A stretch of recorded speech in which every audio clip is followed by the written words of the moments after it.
Good. Good. All right. Well, thank you for joining me today. And if you could just run through the same thing and just say what categories you're in. Okay.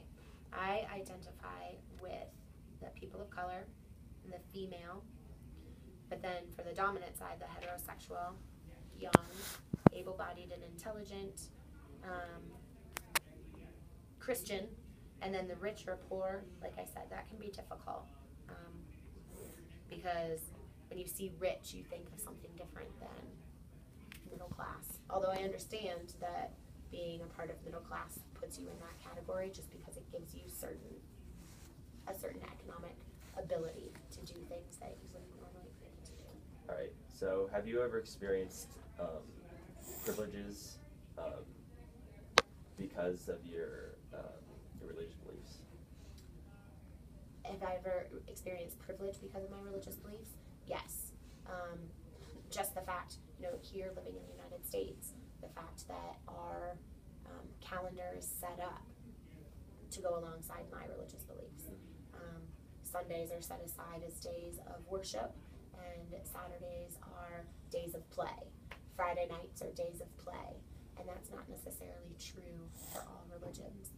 There are a lot of places that have a different day of worship, and that's not necessarily how our community and our society functions. That's not the structure that we use. Holidays are in my favor. I always get automatically those days where everybody else is also off and they don't need to work. And those are my religious holidays. A lot of, if you're Muslim or if you're Jewish, they have religious holidays as well, but they're days that some people don't even recognize are there. We can go through our life and have no idea that it's Ramadan, but everybody knows when it's Christmas. So that's definitely a way for me to enter more fully into the greater community as opposed to not being able to. Being kind of like, ooh, Ramadan, are you sure you have to take time off for work for Yom Kippur? Or really? I don't understand that.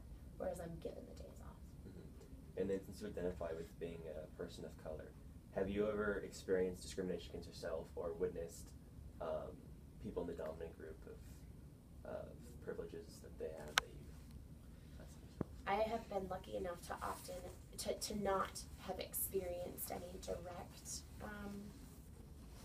discrimination, and I think a lot of that is because while I identify as people of color, I'm also half white, and so it's really more multiracial, which is why I identify as people of color, because I'm neither white nor anything else. But as a consequence, most people when they see me assume that I'm part of the white culture, and so I haven't directly experienced anything. However, I have witnessed it a lot because I am often part of groups where they don't assume that I'm a person of color, and so people will make comments, or they'll make assumptions, or they'll make whatever sort of statements that can be hurtful, that can be annoying, and that can be saddening because it means that there are thoughts like that are out there.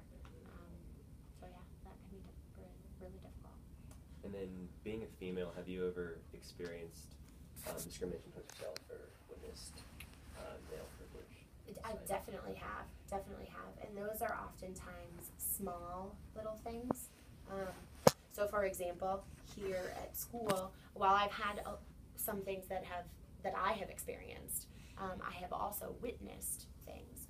For example, there have been times when women that I have worked with who have been incredibly qualified and perhaps the only candidates to hold the particular degree that is needed for a particular position, who have been passed over and not given an administrative job instead of one of the males.